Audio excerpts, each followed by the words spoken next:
Good day, students. I've just noticed something with regards to the QR code generator website. There has been some issues with regards to some of your QR codes that are not working and are expiring.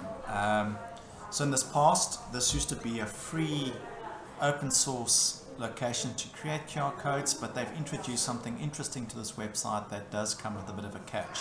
And I think I need to explain this. So when you land on the page on the QR code generator,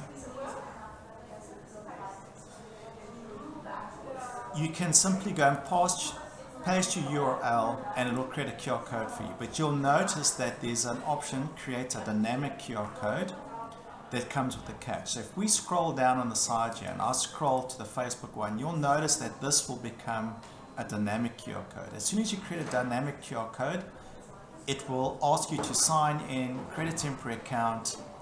Now, if you don't pay for the service, the QR code will expire. So we're not going to use that. So please stick to the static, not the dynamic QR code. So this will be, and it'll tell you at the top. So if you read this information, okay. So just understand that the small print, they're telling you create a static. You want to create a static QR code, not a dynamic one. We're not worrying about checking, etc. You just want a static QR code. Now there are some other options. You can change the shape, so make sure that none of them are dynamic. Make sure that you don't use a dynamic QR code. There are options at the bottom where you can create a static QR code using different shapes. But I think for the sake of ease of use, I would just stick to the original, very boring.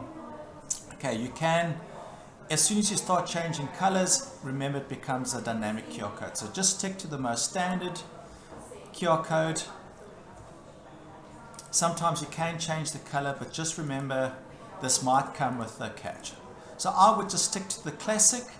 You can use round, thin, you can use these other, but you'll see as soon as you start adding logos, it's going to become a dynamic QR code, which is not what we want. So we want a very straightforward basic QR code. Now if you download it as well, if you use other formats, you'll see that it'll ask you to sign up. So we're going to stick to the PNG, and 1000 pixels is perfect for what we're doing. Okay, then you can download this code. Don't try and take a screenshot, just remember you need to download it. So download it, put it on your computer and use that QR code. Okay, so it's just something that I've picked up and I want you all to be aware of.